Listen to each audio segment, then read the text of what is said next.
Hi, this is Angela Power Disney, continuing with the audio reading of Tim Tate's book, published in 1991, Children for the Devil. If you appreciate this reading and would like to contribute to my work, whether it's for website fees, internet or whatever, there'll be a link in the description box. GoFundMe/Journo Angie, Journo. I also give credit to the person that typed every single page of this and another book, because they were out of print, and one of them, when it is available, is $15,000. And I think this book is listed as available at the moment on Amazon for those who would like to buy a copy, but it's about it's over $200. So I'll go straight into chapter 4.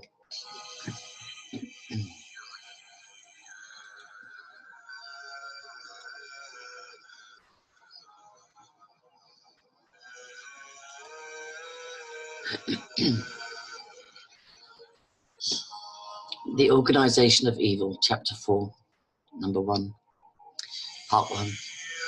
Traditional Satanist groups have and still do conduct human sacrifice.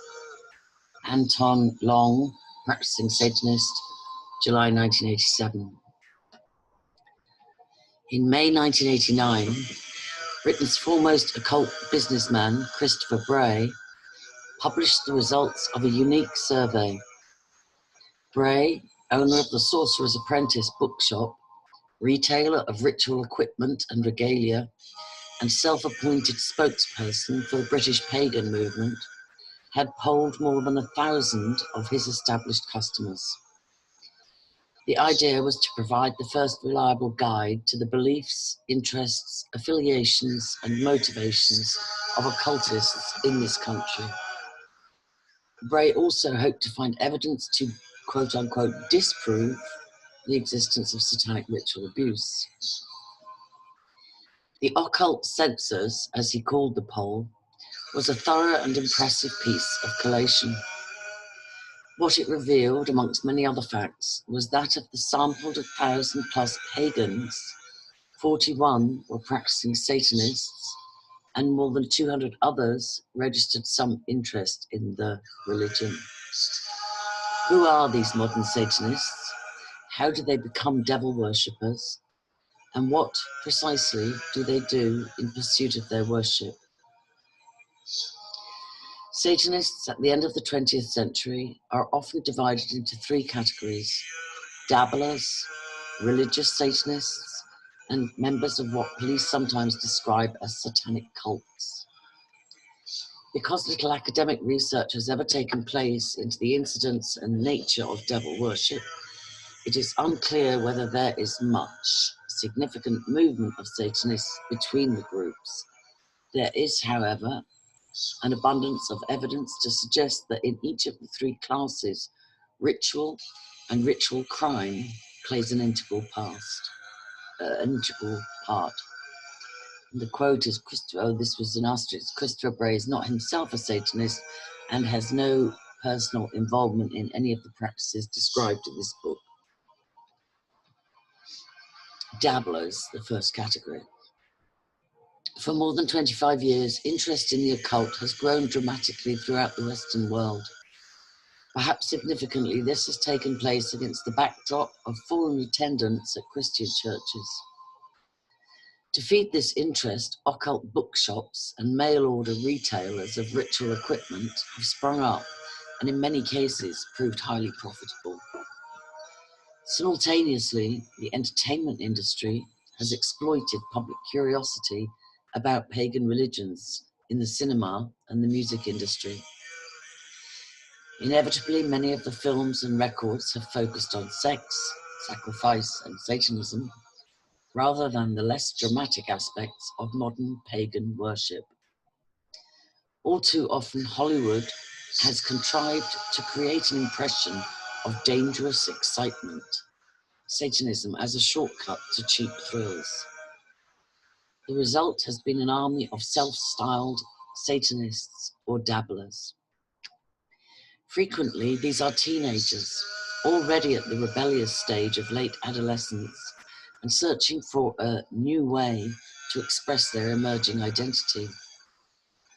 The image of Satanism presented to them on film and record is alluring, and while the majority either grow out of it or use it simply as a vicarious excitement, others are genuinely disturbed by exposure to this something Satanism, cod Satanism. Mike Wonka was one of the first dabblers in the USA to be influenced by Hollywood. He started his career as a Satanist when the major studios began to churn out feature films with satanic storylines in the mid-1960s.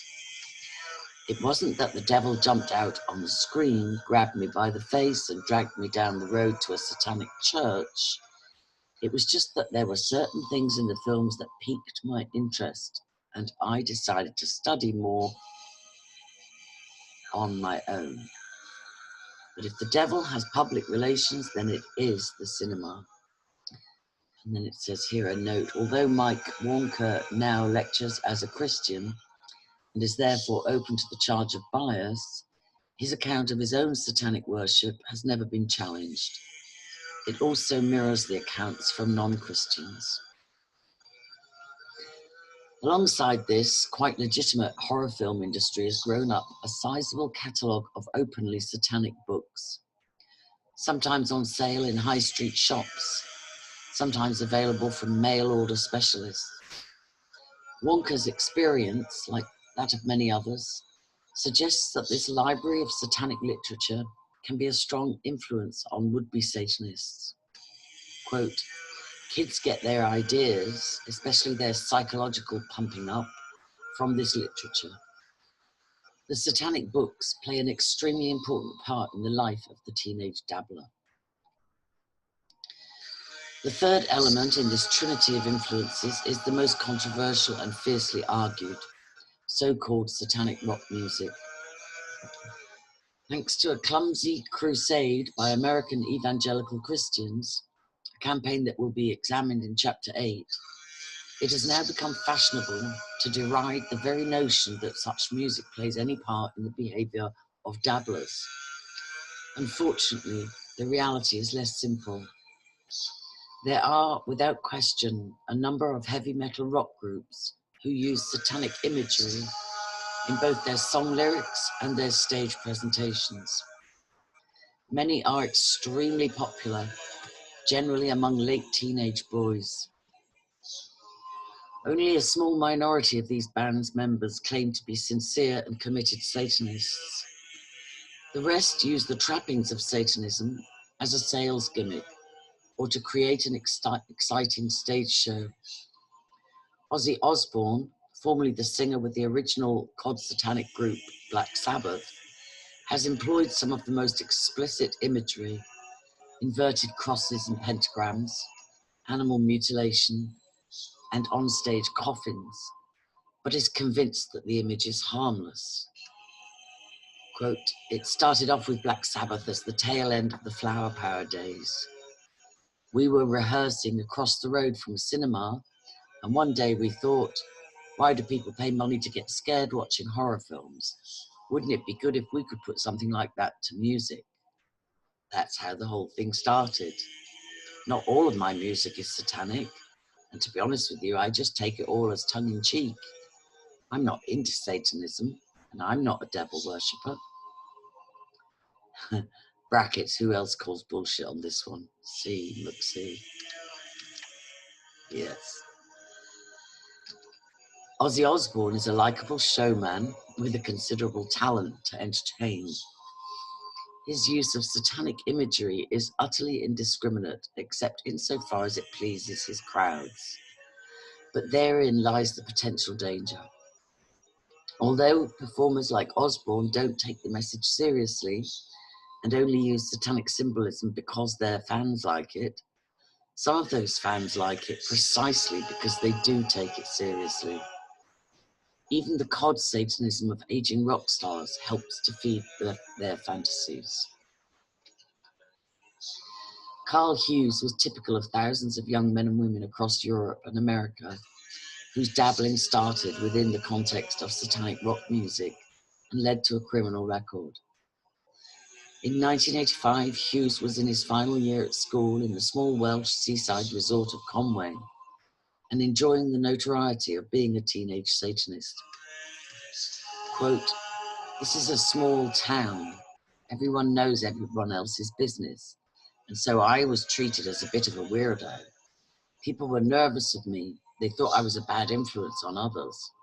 I was into all the heavy satanic rock bands then, and I dressed all in black, you know, wore a pentagram and an inverted cross. I started calling myself Carl Crowley Hughes, and I looked up all the rituals I could find in the local library.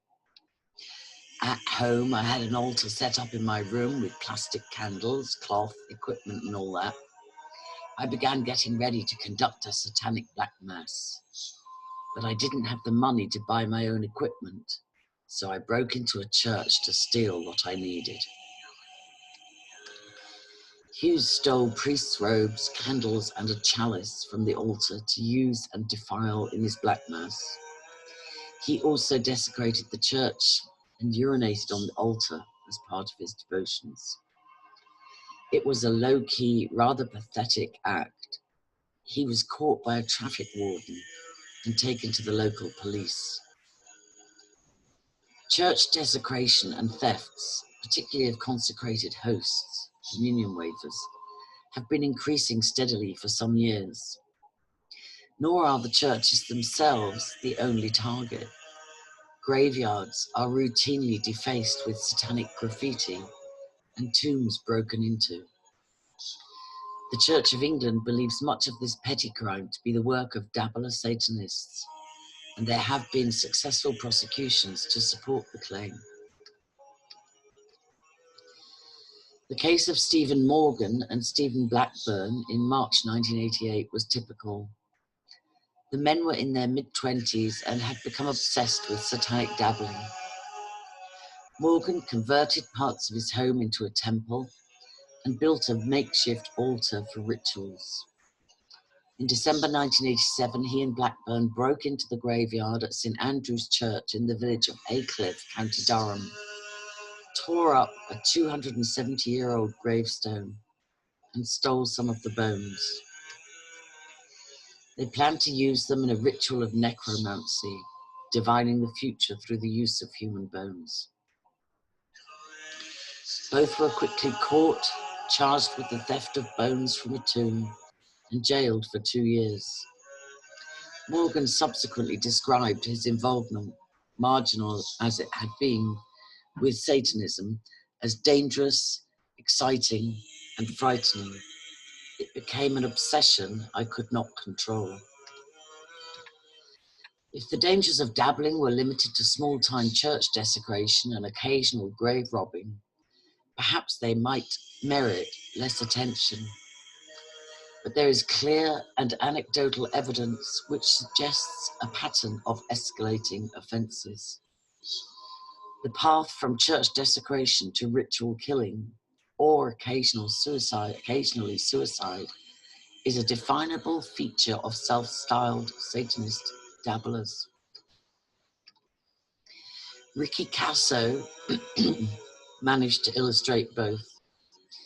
In 1984, he killed himself whilst awaiting trial on a murder charge. His alleged victim, Gary Lowers, lived in the same quiet Long Island community. Both teenagers, according to investigating detectives, were deeply immersed in satanic heavy metal music. Eyewitnesses described how Lowers was dragged to a remote woodland clearing and forced to recite a prayer to the devil before Casso stabbed him to death. Officially, Long Island police described the case as a drug-related killing. The allegations of satanic worship never surfaced in court because Casso took his own life before the trial began. Yet he and 2 friends had boasted about their satanic activity, naming their group the Knights of the Black Circle. Across the United States, and indeed throughout Britain, dabblers have inscribed graffiti to celebrate their petty involvement with Satanism. Quote, Satan lives, and quote, 666, described in the Book of Revelations as the number of the beast, supposedly Satan, have become relatively common sights on walls and buildings. Of course, such adolescent vandalism is harmless in itself. No one seriously suggests that it poses any more of a threat to society than any other ugly graffiti. Its importance is rather that it can be a sign that some form of Satanism is being practiced. The case of 18-year-old Scott Waterhouse in 1984 made the point. Waterhouse's attempt at graffiti, both on paper and on the walls of his small hometown in Maine, made it clear that he was a typical teenage dabbler. Alongside carefully stylized logos of Ozzy Osbourne and Black Sabbath and the inevitable 666, were drawings showing a sheep being killed in some form of ritual. But Waterhouse simply did not draw his satanic fantasies. He lived one out. Giselle Coates was 12 years old when she died. Waterhouse strangled her on a riverbank. His deposition to local police made it quite clear both that he was a satanic dabbler and that the girl's death had been part of a self-composed ritual. Such cases are not unique in America. In December 1987, not unique to America, in December 1987, Britain recorded its first successful prosecution for satanic killing. Andrew Newell was 20 years old, a quiet, impressionable boy who had been brought up in a conventionally Christian home on the outskirts of Telford, near Birmingham. His older brother was, by 1986, a committed Christian, and Andrew had agreed to be baptized in his church. But Christianity failed to provide what Andrew Newell was looking for. He and a friend, Philip Booth, moved into a flat on the town's Brookside Council estate. Together they began dabbling in a variety of occult religions, including Satanism. One spur to this satanic dabbling was their enthusiasm for the pseudo-Satanism of the heavy metal rock group Iron Maiden. Newell and Booth were fans who frequently turned up at the band's spectacular gigs, absorbing the dramatic backdrops and gory lyrics. On the 9th of November 1986, both boys got extremely drunk. They had been to a party and arrived home in the early hours. At 6:55 a.m., Philip Booth died from stab wounds to the heart. Detective Chief Superintendent David Cole is a cheerful, amicable man, retaining a distinct burr in his voice that marks him as a country policeman. He rose steadily through West Mercia Constabulary's CID unit until in 1986 he was the most senior detective in the force. From the outset, something about the death of Philip Booth struck Cole as unusual.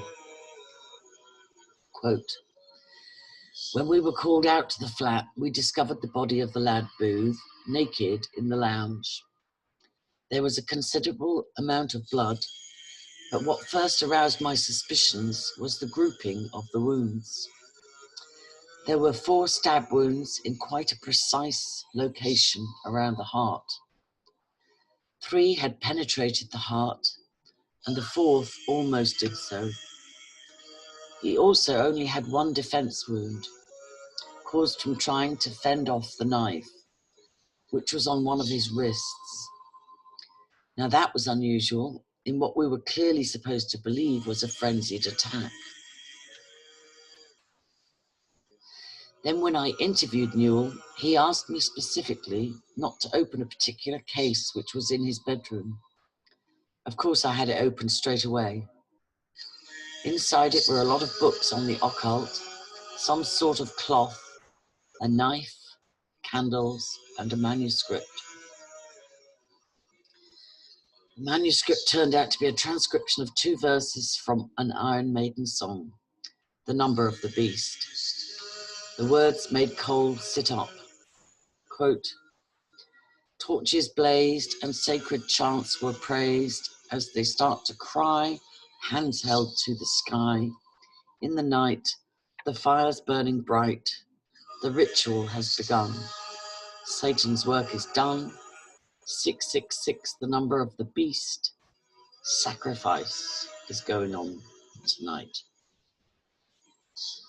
Underneath the last line, Newell had painted an inverted cross in human blood and inscribed the words Lucifer, Belial, Baphomet, and Satan.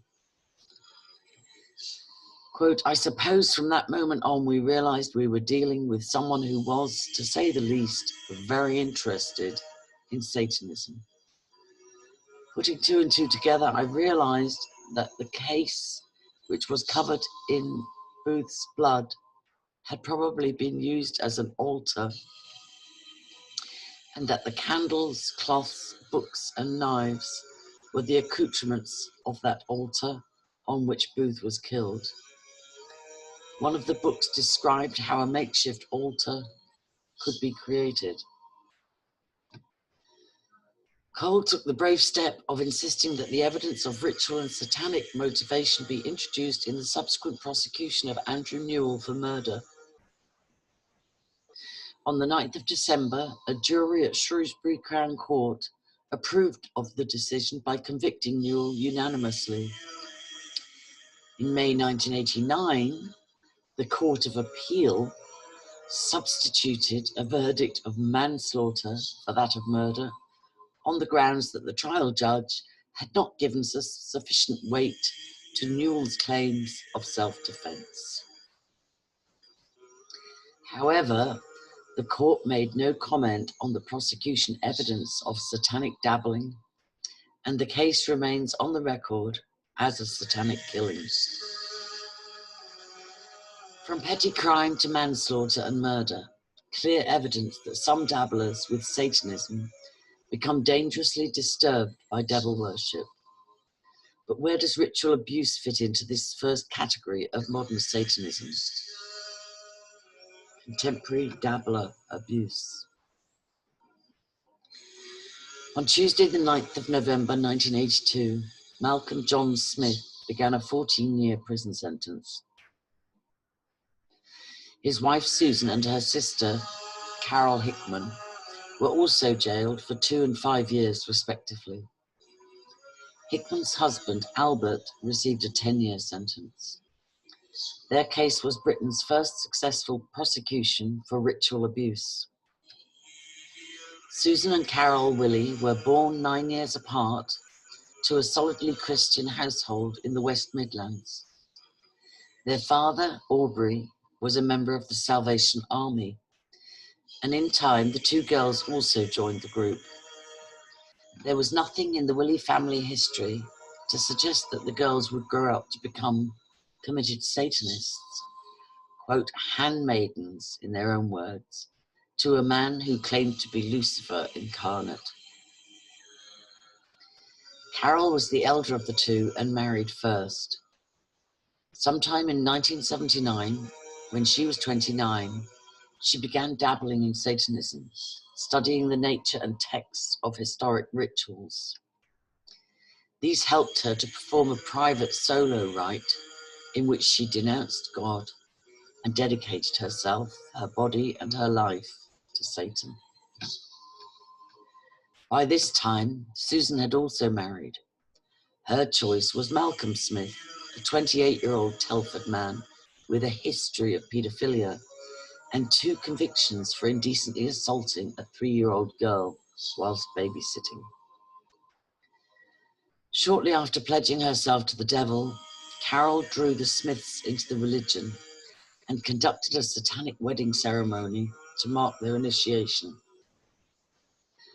The group now comprised 4 adult members, the Hickmans and the Smiths. Rituals took place in Malcolm Smith's house, where a makeshift altar had been equipped with ceremonial knives, candles, chalices, cloths, and inverted crosses. Smith had become convinced that he was Lucifer in human form, and directed the two sisters to perform tasks, primarily sexual, as his handmaidens. Prosecuting counsel Desmond Fennell, QC, summed up Smith's perception of himself and his powers. Quote, being Lucifer, he could, in effect, have his pleasure with any of the women concerned, and he did that by the simple device of saying that he was conferring on them his satanic powers, and then proceeding to have his pleasure by way of sexual intercourse with them. But neither Smith's pleasure nor the satanic rituals stopped at legal sexual intercourse. The handmaidens were ordered to find and provide young children for use and abuse within the ceremonies. Both did so willingly. The victims ranged in age from 10 months to 15 years old, both boys and girls. The exact number of children, at least 4, procured by the handmaidens and abused by all 4 adults within the group, was never clear. The Smiths and Hickmans all subsequently pleaded guilty to specimen charges based on the disclosures of one 15-year-old girl. But what was beyond doubt was the satanic and ritual nature of the assaults they endured. The girl whose evidence broke the satanic ring was a local teenager recruited by the handmaidens and later used to procure other children for the ceremonies. Because of what she endured and her subsequent placement in local authority care, the girl was never identified in court, but let's call her Deirdre. The abuse and torture she underwent within the group matches precisely allegations from other victims throughout the world. In Deirdre's case, however, not only did the court accept her testimony, but there was an abundance of forensic and tangible evidence to corroborate her statements. Within the rituals, all directed at the worship of Satan, Deirdre had been forced to have sex on the altar with Malcolm Smith. She had then, in ceremony after ceremony, been sodomized by Smith and Albert Hickman, whilst the 2 handmaidens assisted. She quickly learnt that the candles on the satanic altar were not there simply for decoration. Frequently they would be inserted into her vagina, mouth, or anus. Sometimes they were lighted to give extra, quote, power to the ritual. Candle wax was dripped onto her breasts during the ceremonies as an added defilement. The final act was possibly the worst. Smith first carved an inverted cross on her chest and abdomen, then heated the ceremonial Athame altar knife. When it was red hot, he pressed it against Deirdre's vagina, branding her with his mark. The other children recruited for abuse within the rituals were subjected to primarily sexual assaults. The Smiths even used their 10-month-old baby son, bringing him before the altar so that Malcolm could ejaculate his semen on the boy as an offering to Lucifer. When the case was heard, albeit only in outline, since the group had entered guilty pleas, the judge, Mr. Justice Drake, said that Deirdre had become mesmerized by Smith and was convinced that he was Lucifer in person. He imposed on Malcolm Smith 3 14-year sentences for buggery, wounding, and rape, together with one of 8 years and one of 5 years for 2 specimen counts of indecent assault, and a final one of 2 years for unlawful sexual intercourse. All were to run concurrently. Susan Smith received a 2-year sentence for aiding and abetting the abuse.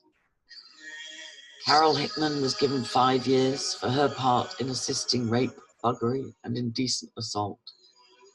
Her husband, Albert, was jailed for 10 years for his part in the offences. The rituals were performed within an inverted pentagram drawn on the ground in blood. Subsequent tests showed it to have come from Williams and one of the children. One victim was convinced that she was pregnant and that the child's father was the devil.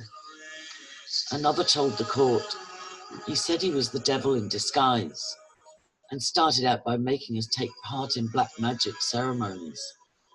We had to cut ourselves with razors and draw pentagrams with blood on paper.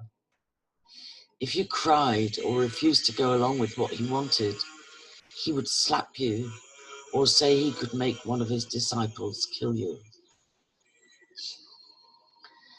To conduct the ceremonies, Williams adopted what he later claimed to be a devil name, Biran. Each of his victims were rechristened with a satanic pseudonym upon initiation. That initiation was invariably sexual and took place within the pentagram. On one occasion, he offered to vary the rite. A young girl was given a choice between sex or blood. The blood would have been her own, and she, quote-unquote, chose sex. Williams was sentenced to 11 years. Yet despite the wealth of authentic satanic detail, there was no investigation into his contacts, and no checks were made to discover whether he had belonged to a larger organized group. The same reluctance to accept ritual abuse as anything other than the work of disturbed dabblers was demonstrated again a year later. At the Old Bailey on the 22nd of July, 1988, Hazel Paul, 28 years old, and with 3 children of her own, was found guilty of falsely imprisoning a 15-year-old girl and causing or inflicting on her grievous bodily harm. Paul also hypnotized the girl and then encouraged a male friend to sexually assault her. The jury heard a 15-year-old boy describe how Paul had ordered him to cut and carve the girl during rituals, which also involved placing lighted candles on or around the victim's vagina. Paul and 3 other defendants were given prison sentences of between 5 years and 3 months. Although the prosecution drew attention to the overtly satanic rituals, these were described as mere dabbling with the occult. 12 months later, the same official explanation was put forward in the case of Peter Mackenzie, a child rapist, who forced 13 girls, some just 6 years old, to pray to Asmodeus while he abused them in rituals. Detective Chief Inspector Richard Pottinger said the satanic ceremonies were, quote, purely a device that Mackenzie used to abuse young girls. Pottinger's assessment summed up the prevailing opinion. Yet why should Mackenzie have gone to the trouble of researching and reproducing historic prayers to Asmodeus, the principal satanic deity of the Giborg Mass? Such thorough academic inquiry is hard to square with a paedophile merely exploiting children's fear of evil powers.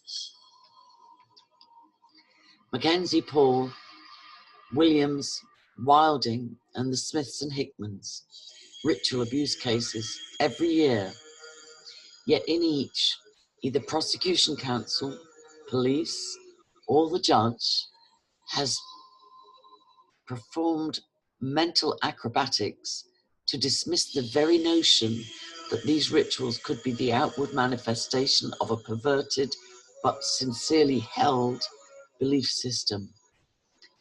The case of Reginald Harris in August 1990 typified this approach. Harris, a 65-year-old pensioner,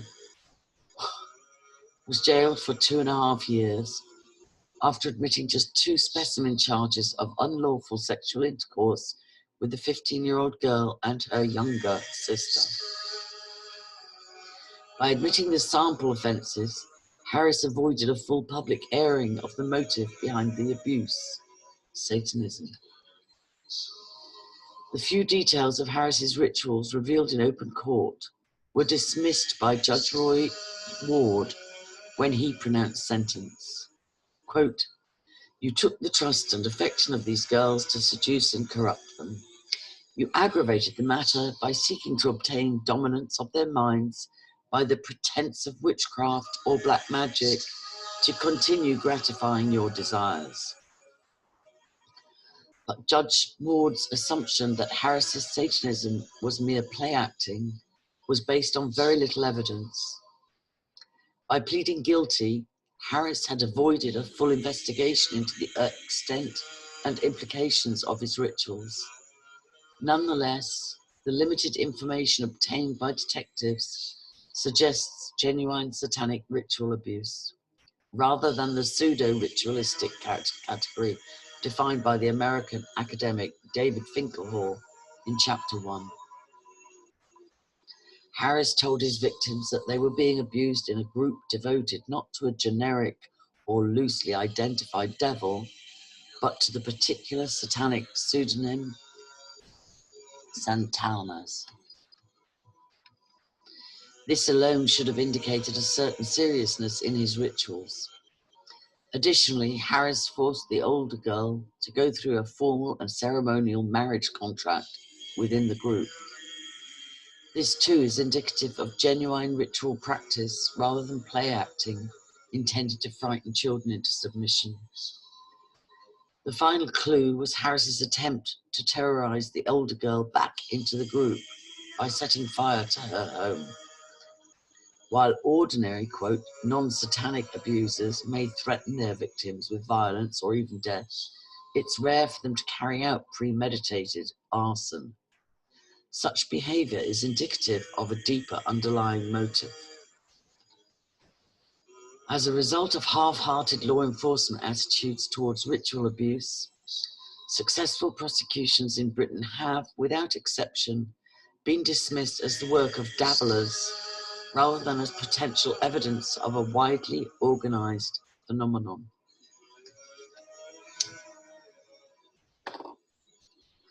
Nonetheless, organized satanic churches are invariably associated with ritual crime and/or abuse.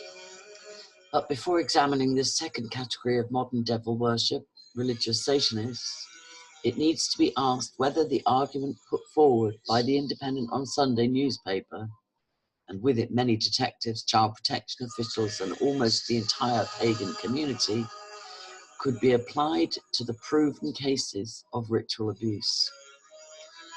Were the ceremonies practiced by Smith and Hickman Group in 1982, and all those that came after them, copycat crimes influenced by the publication of Michelle Remembers in 1980? Which came first, the testimony of Michelle Smith in Canada, or the worldwide resurgence of medieval ritual child abuse? The answer is contained in research conducted by a British crime reporter in the 1960s and early 70s. Paul Tabori investigated links between occult religions and criminal activity throughout the world. He published the results in 1974, 6 full years before Michelle Smith and Dr. Lawrence Pastor wrote Michelle Remembers. His work gives one of the first post-Crowley eyewitness accounts of organized satanic ritual abuse. Tabori described being taken to a satanic meeting at a house at Big Sur, California. Quote, "The guests were received at the door with a welcoming drink, a bit of acid, LSD, and a pinch of strychnine mixed in tomato juice, which at least had the color of blood. The man who introduced me into the select company knew that all I wanted was to observe, not to participate. and with his help I managed to skip this part of the proceedings. Inside the house overlooking the Pacific, 3 altars were set up.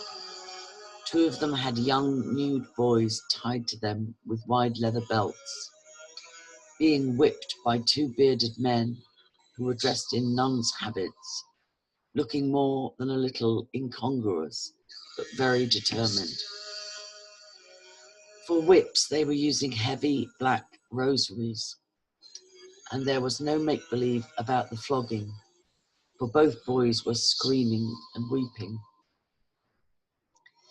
The middle altar held a girl, barely in her teens, with her arms and legs spread-eagled. A tall man wearing a goat's head was crushing a live frog on her sex, and he then started to carve a small cross on her bare stomach. Just a shallow, superficial cut, which, however, drew blood. Later, the party became wilder and more ritualistic.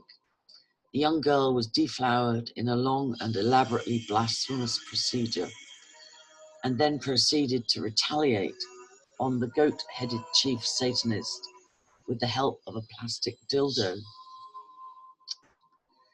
This was followed by a kind of rock concert with songs whose lyrics were childishly yet persistently blasphemous. And it all ended with the declamation of a visionary creed by the, quote, Antichrist, which could only shock those who hadn't read the works of late 19th century decadents and Satanists. Second category, religious Satanists. The second level of modern satanic worship is primarily distinguishable from the self-styled Satanists or dabblers by the degree to which the groups are organized. Unlike the small and amateurish teenage cliques typified by Ricky Casso's Knights of the Dark Circle, serious religious Satanism is characterized by complex hierarchical structures. The word, quote, religious is also crucial. Unlike the dabblers who dipped a toe into the rituals of Satanism, these second-level groups are as committed in their faith as any Orthodox Christian church, and indeed a good deal more determined than many Christian congregations. Non-malefic Satanism. Modern satanic groups divide into 2 categories, malefic and non-malefic. Malefic refers to the malleus maleficarum, the large and exhaustive study of witchcraft, demonology, and sorcery, produced in 1486 by 2 Dominican monks, Jakob Sprenger and Heinrich Kramer. The book is perhaps more widely known today as The Hammer of Witches, since it became the standard textbook for the bloodthirsty of the Inquisition.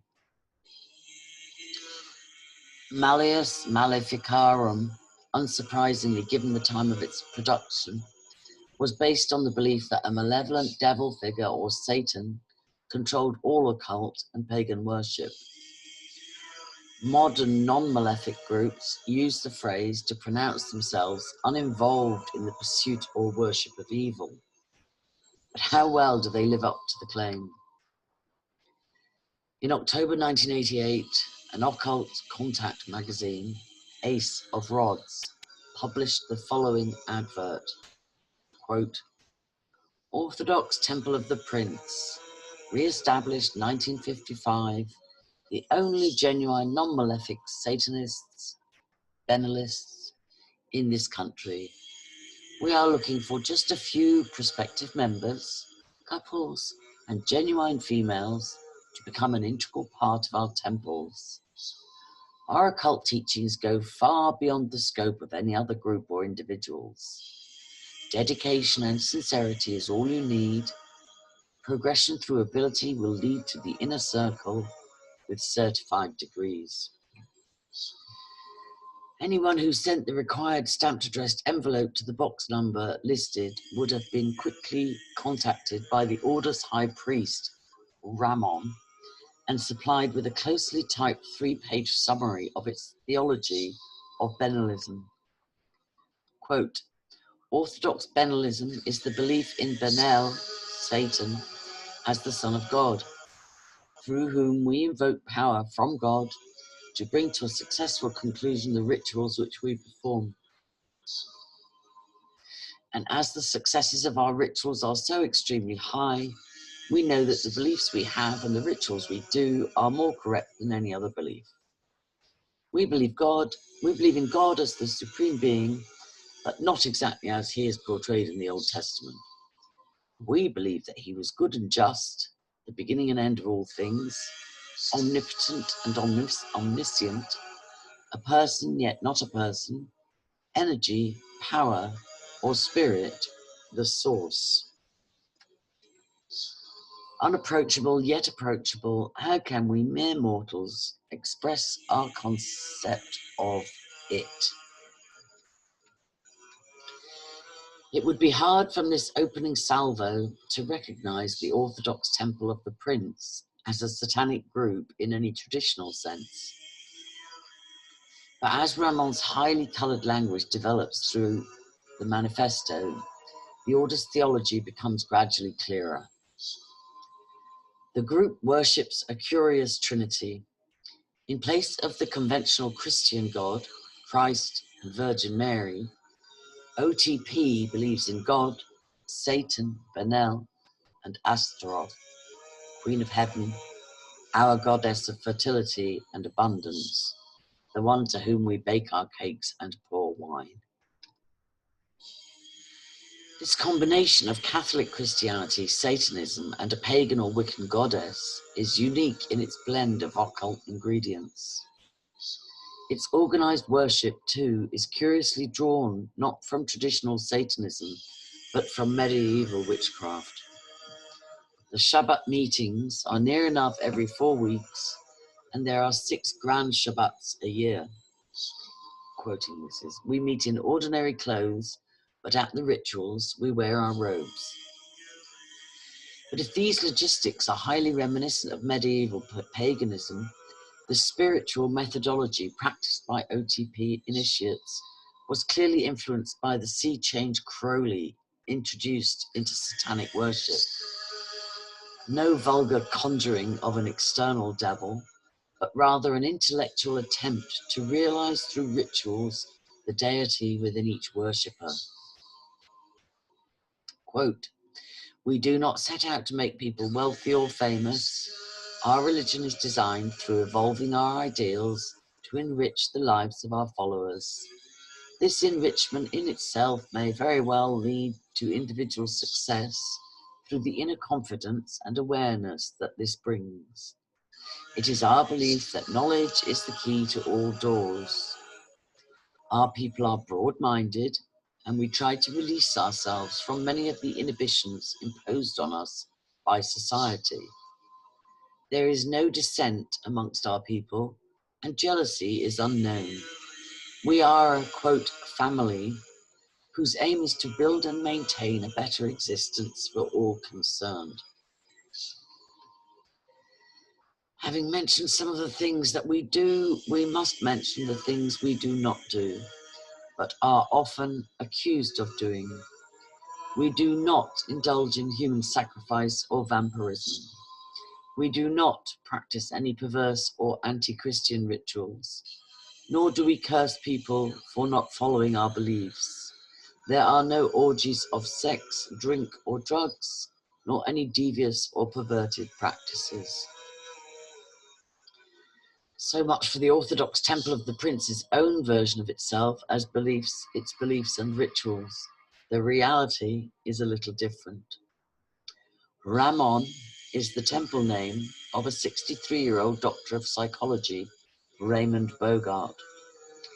He runs the temple from his home on the Lancashire moors.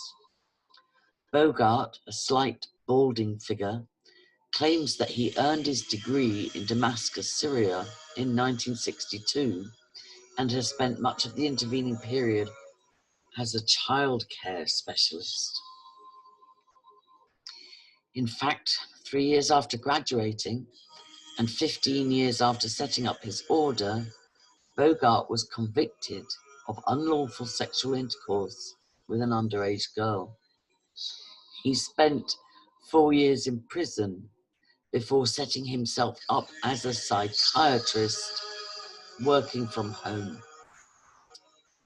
Bogart denies that he's a paedophile and claims that he was wrongfully convicted.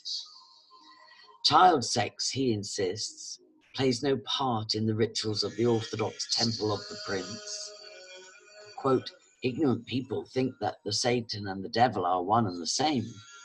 They are misled by fanciful and bloodthirsty films, videos, and misreporting. In fact, Satan is simply an energy force. Followers have to be 16 before they can join, and it takes 2 years for them to be accepted. A rather different picture of Bogart's brand of Satanism was given to the Reverend Kevin Logan, a former journalist and now a Church of England vicar, who has campaigned vigorously against Satanism. Quote, it was interesting to talk to a family involved in the order and hear their side of the story. This family was very much involved with Ramon's group. Sex on the altar played an integral part in the ceremonies, and at one point Ramon, as high priest, approached the family and said it was time to initiate their daughter. This act of initiation involved having sex with the high priest on the altar. The girl herself was only 13 years old, and her mother pointed out to Ramon that she was underage for sexual intercourse. He apparently told her that the order had its own calendar, and according to this, the girl was really 19. The family didn't, or so they told me, accept this, and the daughter wasn't initiated. What made me think their story had a ring of truth, and at the time I didn't know about Ramon's conviction, was that the father was less concerned with his daughter's welfare than in the type of girls he was allowed to initiate into the order. He complained bitterly about Ramon, claiming that the high priest always got the pretty children, while he was left to initiate the fat and ugly ones. Malefic Satanism. Groups like the Orthodox Temple of the Prince are the exception rather than the rule. Most satanic worship is genuinely malefic. The glorification of strength over weakness, evil over good, Satan over Christ. But within this generalization lie clear distinctions between those groups, organized only locally and with limited resources, and those who exist and operate internationally. Nonetheless, in each case, there is clear evidence of rituals conforming to the disclosures of child survivors. The Order of the Nine Angels is an example of a small, carefully controlled satanic group. Anton Long, his real name is David Myatt, describes himself as the order's Magister Templi, effectively its high priest. He acts through a post office box in Shropshire as its point of contact for would-be initiates and as publisher of its magazine, Fenrir. In July 1987, Long contributed an article to another quasi-satanic magazine, Nox. In it, he set out his views on that most traditional of satanic rituals, human sacrifice. Quote, traditional Satanist groups have and still do conduct human sacrifice, regarding it as not only a very powerful form of magic, but also as a means of drawing to the earth the darkest of dark powers. Traditionally, sacrifice falls into these three types: the voluntary, the involuntary, and the sacrifice resulting from those events which groups or orders may, through magic or otherwise, bring about to alter history. Wars fall into this third category. The second type, the involuntary, is when a victim is chosen by a group or temple, the sacrifice always occurring on the spring equinox. Voluntary sacrifice occurs every 17 years in traditional groups as part of the great ceremony of recalling and invocation to the dark gods. It should be said that involuntary sacrifice requires the consent of the Grand Master of the temple or order who desires it, and this consent is nowadays only given in special circumstances. The candidate for voluntary sacrifice is always male, an initiate of the temple, and the sacrifice occurring on the summer solstice if possible. After the ceremony, the body is taken and buried in a secluded spot near a circle of stones. Long's painstaking analysis of the logistics of human sacrifice was, in fact, simply a précis of the theology of his own group, the Order of Nine Angels.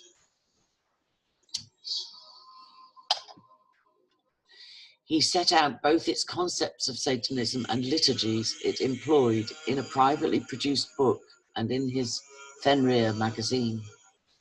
The latter was sold publicly through occult magazines, mail order companies, and high street shops. The book, Long called it the Book of Weird, defines Satanism as practiced by the Order of Nine Angels. Quote, many people and some groups call themselves Satanists today, but for the most part, these people and groups practice and uphold only a few tenets of genuine Satanism, concentrating usually either on the pleasure principle or the power syndrome. True Satanism is the philosophy of the noble and the strong. It is the antithesis of the religion of Yeshua, Christianity, that worship the decaying fish. To the cowards and followers of the Nazarene belong the meanness of the weak, the rabid utterances about pity, and the vindictiveness of the bully. The Satanist hates his enemy and will kill him without remorse or the glee of the deformed and the ugly. Above all, Satanism is the enjoyment of this life. The most fundamental principle of Satanism is that man is a god. Most people, however, refuse to see this and continue to grovel. The goal of Satanism is simple: to make the individual godlike.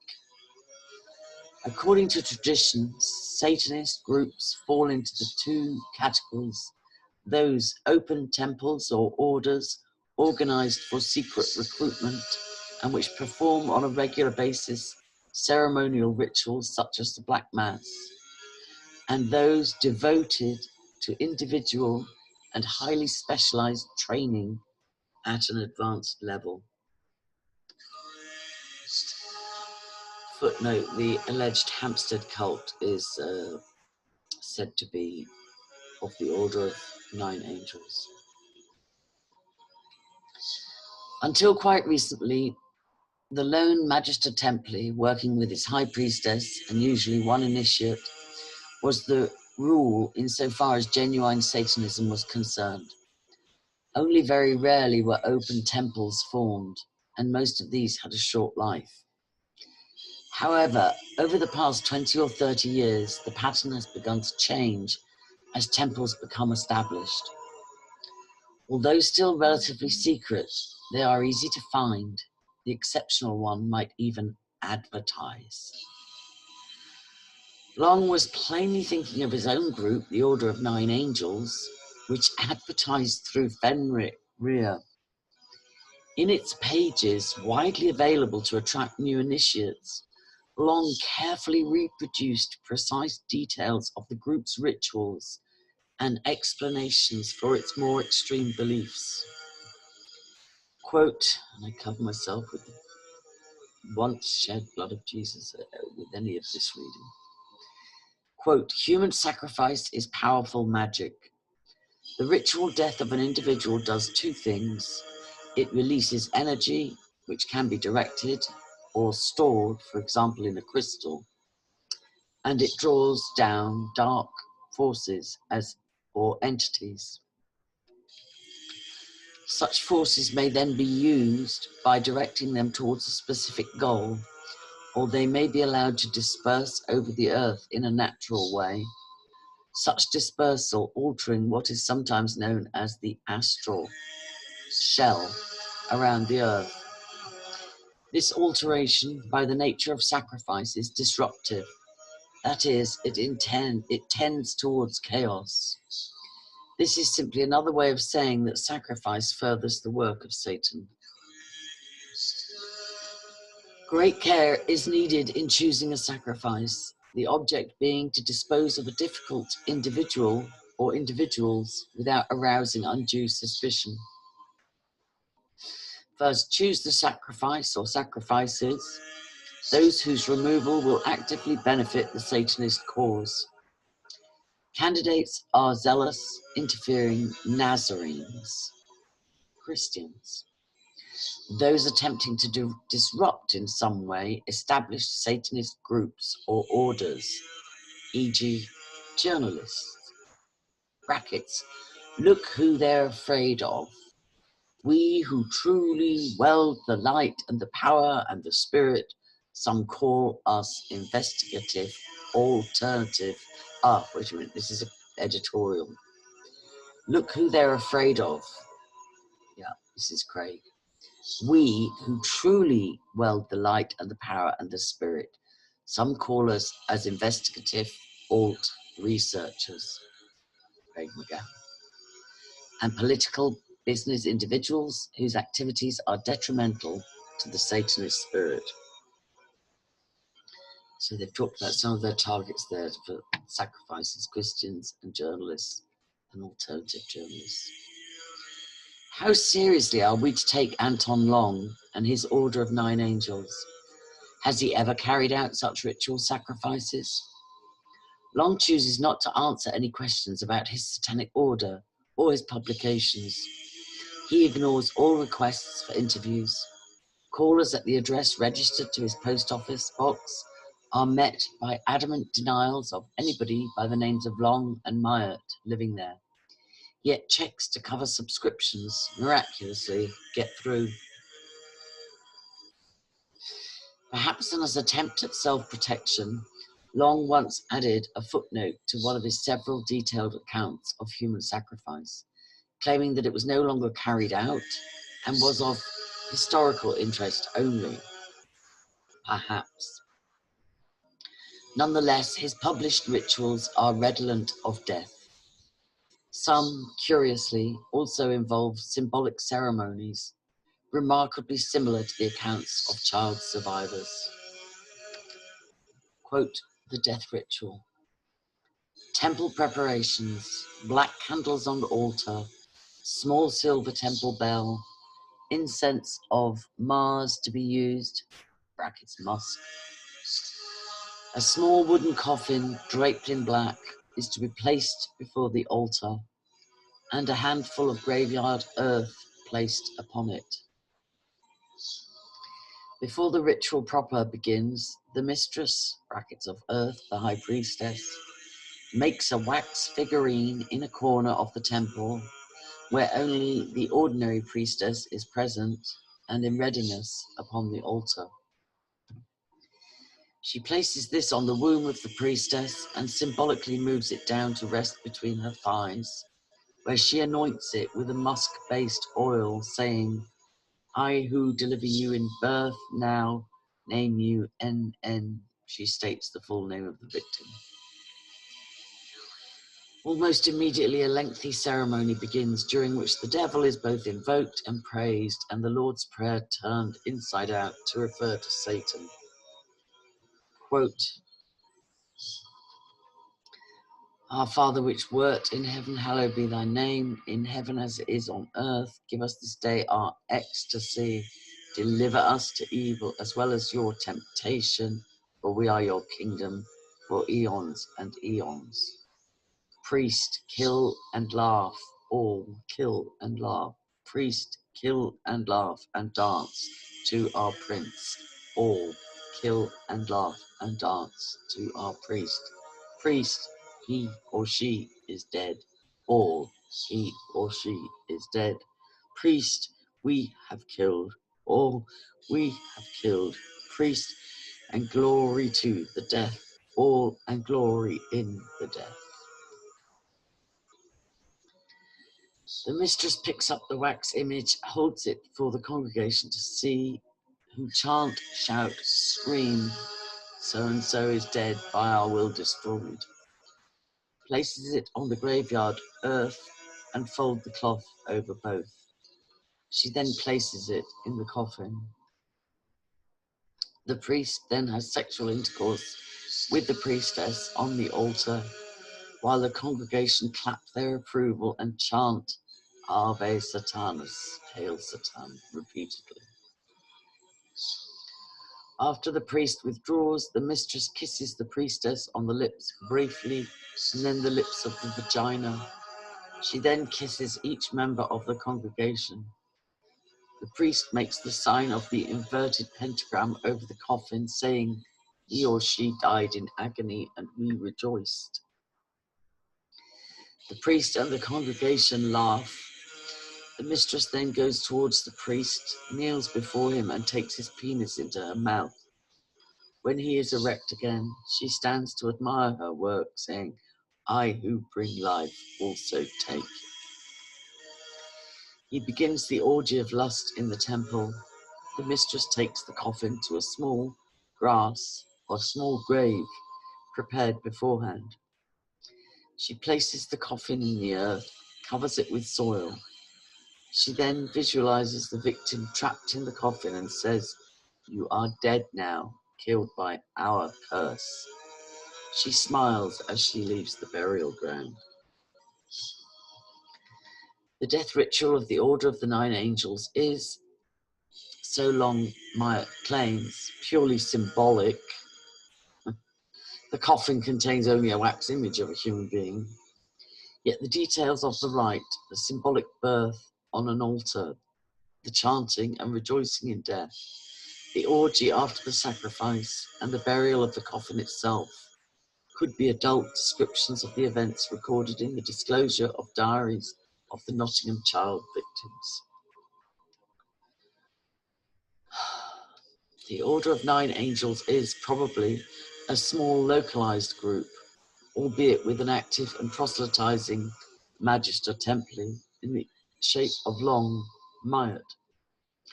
As such, it's far from unique. There are dozens of small satanic orders active throughout Britain, and law enforcement officers say the position throughout Europe and the United States is the same. But above these small-time orders, there are at least 4 separate,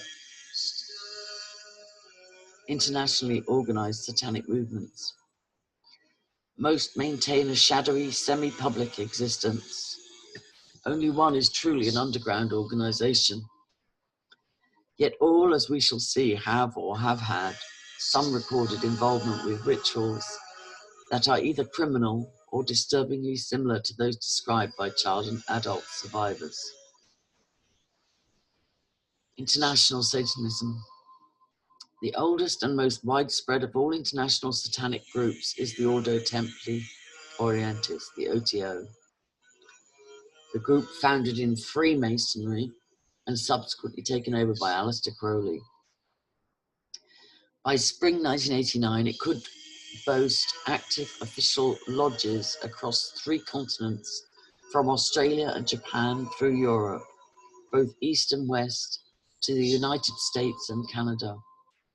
Its membership exceeded 14,000, spread throughout 25 countries. Occult campaigners have attempted to argue that the OTO is not necessarily a satanic order. In strict and theoretical terms, they are right. Nowhere in any of the organization's voluminous literature is there any overt reference to traditional Satanism or to devil worship. Nonetheless, the OTO is recognized by law enforcement experts as a de facto satanic church. The reason is simple. It is the legacy of Aleister Crowley. Post-Crowley OTO. On the 16th of May 1989, Bill Heydrich, Grand Treasurer General of the OTO in America, wrote to a potential recruit setting out the basis of the order's theology. The religious aspect of the OTO entirely depends on Liberal, the Book of the Law, and the absorption of the agnostic Catholic Church into OTO in the 1920s from the hands of Pappus. The Book of the Law was the magical scripture dictated to Crowley by his so-called secret chief, Aiwass, in April 1904. The book contains a series of instructions and aphorisms based upon Crowley's belief that he was the new Messiah, ushering in the death of Christianity and the dawn of his own new concept of Satanism, Thelema. The book is clear in its ideological drive. The God figure, in Crowley's case, Satan or the great beast, is within every man or woman, and that he or she has the unfettered right to act in the traditionally amoral way of ancient demonic gods. From 1923, when Crowley became outer head of the order after the death of Theodore Royce, most official OTO documents carry an identical summary of the most important teachings to be found in Liberal, the Book of the Law. Quote, the law of the strong, this is our law and the joy of the world. Do what thou wilt shall be the whole of the law. Every man and every woman is a star. Man has the right to live by his own law, to live in the way that he wills to do, to work as he will, to play as he will, to rest as he will, to die how and when he will. Man has the right to eat what he will, to drink what he will, to dwell where he will, to move as he will on the face of the earth. Man has the right to think what he will, to speak what he will, to write what he will, to draw, paint, carve, etch, mold, build as he will, to dress as he will. Man has the right to love as he will, take your fill and will of love as you will, when, where, and with whom he will. Man has the right to kill those who would want to thwart these rights. The slaves shall serve. Love is the law, love under will. Stripped of its high-flown statements of generalized civil rights, Crowley's instruction to his disciples amounts to a straightforward moral imperative to do exactly as they pleased and kill anyone who attempts to stop them. Since what Crowley chose to do, and recorded in his diaries and books of rituals, involved ceremonial sex and sacrifice in the name of Satan, it is hard for the modern OTO to disown the label of being a satanic organization. The second plank of the order's theology is interesting for the link it provides between the origins of medieval satanic liturgy and modern satanic organizations. The Gnostic Catholic Church was the logical successor to the Cathar-inspired concept of dualism, the notion that the world was the creation and sphere and activity of the devil, with God being left to rule heaven. We have already seen how this strand of heretical Christianity developed into the embryonic Black Mass, with its rejection and ultimate defiling of Christ. So much then for the theology, but what of the organization which practiced this preaching? Although founded in Germany as an offshoot of Freemasonry, the OTO quickly migrated throughout Europe and North America. The order was first recorded in America in 1905, and the years between then and 1922, when Royce nominated Crowley as his successor, saw the establishment of lodges in California and Vancouver, Canada.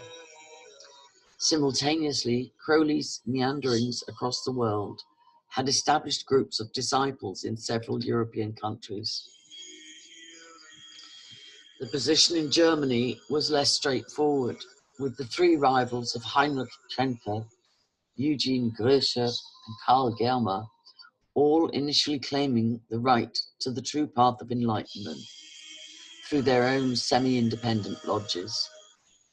The split was never fully resolved, although Germer's lobbying on behalf of Crowley ultimately succeeded in establishing the quote-unquote Great Beast as the sole head of the order.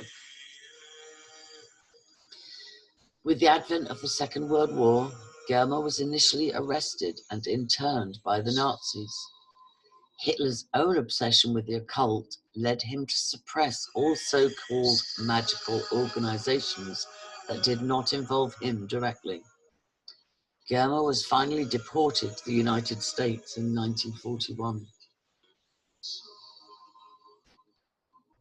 By that time, Crowley had formally authorized several new European and American lodges, partly to spread the word and partly, since he was able to charge for each new charter, to fund his expensive lifestyle.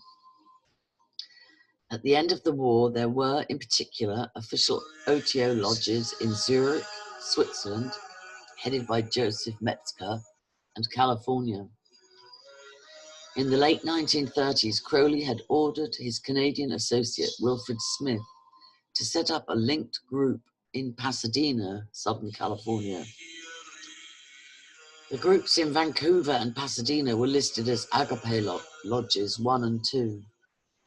By the end of the war, Agape number 1 had all but ceased to operate, and Crowley had concentrated his efforts in California. All initiates took place in or around Pasadena. All initiations took place in or around Pasadena, and there is clear evidence that despite the limitations placed on travel during wartime, candidates came to California from England and South America. Crowley himself was resident in London, but to ensure the continued expansion of the order, he authorized 2 US Army officers, Grady Louis McMurtry and Frederick Mellinger, to set up sub-branches in California. McMurtry was installed as the head of OTO in America. His subsequent work here bore spectacular fruit. California became, in the years after the war, the center of all the order's official activity. And as we shall see shortly, some of that activity involved ritual child abuse. Crowley died in 1947. Although he had publicly recognized Karl Germer as his successor and McMurtry as a second in line, the OTO appears to have undergone a period of immense instability, with rival factions refusing to recognize each other's credentials. Since Crowley raised much-needed cash by issuing such charters, each apparently bestowing on the possessor the sole right to the position of outer head, the confusion is hardly surprising. Germer managed to hold the lodges together until his death in 1962. Thereafter, the order split into 4 opposing camps. In Switzerland, Metzger claimed the title. In California, McMurtry pronounced himself out ahead. Germany too had a pretender in Eugene Gröscher, one of the survivors of the original 1920s infighting. Gröscher, in turn, was on friendly terms with Kenneth Grant, a former student of Crowley's, who set up a new ISIS lodge in London in 1950. Grant claimed to have a charter from Crowley issued in 1942, which proclaimed him head of the movement. But Germer expelled Grant in 1951, partly because of Grant's thoroughgoing enthusiasm for the satanic aspects of Crowley's teaching and his almost fundamentalist belief in the contents of the Book of the Law. At stake in all of this was not merely the right to be head of a secretive order few ordinary people had ever heard of, but the right to publish Crowley's writings and recorded rituals. He had left them in his will to the OTO, but whose OTO? One reason for the relative scarcity of modern imprints of Crowley's work has been the infighting between his heirs. Brackets, this lack of continuous publication has an impact on the way we should view the children's disclosures of ritual abuse. In those cases where the rituals described closely mirror the rites Crowley claimed either to have invented or performed, we need to ask, could children, even young teenagers, have got hold of source Crowleyan texts? It took until 1985 to sort out the chaos. The American OTO leader, Grady McMurtry, won a civil court case in 1985, which established him formally as the outer head of the world movement. By that time, the OTO boasted 70 individual official lodges throughout the world, and no fewer than 3 US-based computer bulletin boards devoted to promulgating the religion of Thelema. 4 years later, the number of official lodges had grown to 104 in 12 countries, issuing no fewer than 27 regular journals and still communicating via computer bulletin boards. But what do all these lodges believe in? What exactly do their journals contain? Most steer clear of encouraging their followers to break the law, though they promulgate Crowley's own writings that urge just that. Instead, they are obsessed with mathematical and geometric formulae, which claim to define the secret keys of the hidden knowledge of Thelema. Occasionally, though the mask slips, quote, Ordo Templi Orientis, proposed 12th degree study program, design and performance, a ritual human sacrifice. Cannibalism may be included only as an optional practice. Ugh. That suggestion appeared in the Journal of One American Lodge in the spring of 1989. Surrounding it were other instructions for the study program, which were both evidently serious and utterly implausible. Thus, alongside periods of meditation, the student was instructed to take hostage a busload of Libyan terrorists. The effect of the article is to ensure that the human sacrifice instruction, so similar to Crowley's own rituals, can neither be fully believed nor dismissed. If the case against the post-Crowley OTO rested on such slim threads, few law enforcement officers would take it seriously. But unusually for an order which prides itself on careful and secretive organization, in 1969, police in Southern California recorded convincing evidence of the true nature of Crowleyan Satanism. Riverside Sheriff's Department Standard Form 1A was used in 1969 as a crime report record sheet. The document with the serial number 69207-004 concerned the arrest of 8 adult men and women just after 6:30 p.m. on the 26th of July that year. 2 deputies from the department, Lewis and Hayes, had been taken to a ranch in the desert just off Highway 95. What had taken them to this remote location was a report that a young boy was being systematically ill-treated by a bizarre occult group, OTO. Their report recorded what they found on arrival at the ranch. Quote, several people were observed in an open-ended metal building, which appeared to be furnished as a dormitory-type living and sleeping quarters. This group was engaged in conversations by Sergeant Hayes, while the undersigned, Lewis, advanced towards a large wooden packing crate on the north side of the driveway. The undersigned entered. In essence, observation included the presence of a frail, pale, apparently male child, about 6 to 8 years of age, sitting in the corner of the crate. There was a heavy metal chain snugly padlocked around the child's left ankle, with the other end padlocked to a heavy metal plate on the dirt floor. It was hot and suffocating, and the stench of human excrement was nauseating. The child was covered with flies. The undersigned spoke to the child and assured him he would be unlocked and removed as soon as possible. With an expression of fear, the child blurted out that he could not be released. The description of that incident matches almost exactly the pattern of all subsequent disclosures of satanic abuse involving the confinement of children in cages. In 1969, of course, law enforcement had yet to hear, much less understand, the term ritual abuse, and so recorded it simply as a willful injury to the person or health of a child. But the case did prompt Riverside County Sheriff's Department to look a little more closely at the organization calling itself OTO, which occupied the desert ranch.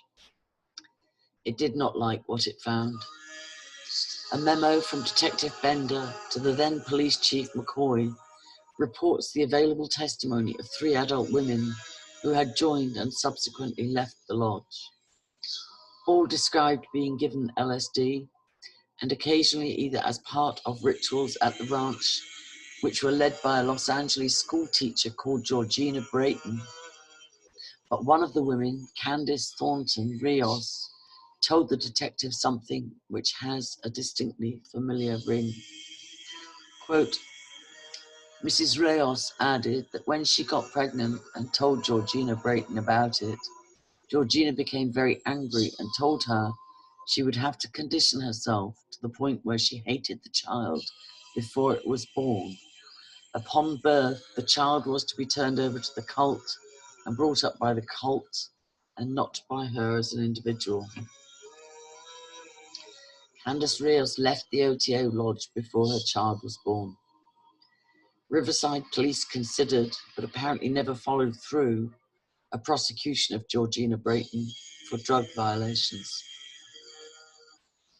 The 8 involved in the physical abuse of the boy were all convicted, and there the official police records end. But privately, California law enforcement officials claim that this incident, ill-recorded as it was, matched dozens of similar stories told by ex-OTO members. According to one officer based outside Los Angeles, quote, it was the first of many I heard. Some of the key indicators were there from the start. Confining the kid in a cage and effectively torturing him. And whenever similar cases came up, there are always identical allegations made. I honestly think that 1969 incident may have just lifted the curtain on what some, certainly not all, OTO lodges get involved in. The thing is, it's always kind of hard to get evidence. In fact, the only other recorded case of criminal convictions involving OTO lodges came in September 1989. A woman called Trina L. Churchill contacted police in Berkeley, California, giving information about local addresses used by the Thelema Lodge as their headquarters. An affidavit sworn in support of a search warrant by Berkeley police officer G. Robles makes interesting reading. Quote, on August 22nd, 1989, your affidavit, Robles, was contacted by Trina L. Churchill. Churchill informed me of the evidence of a group that are identifying themselves as OTO, which means the Ordo Templi Orientis. Churchill told me that for several years she was a member of this organization, which is involved in the worship of Satan.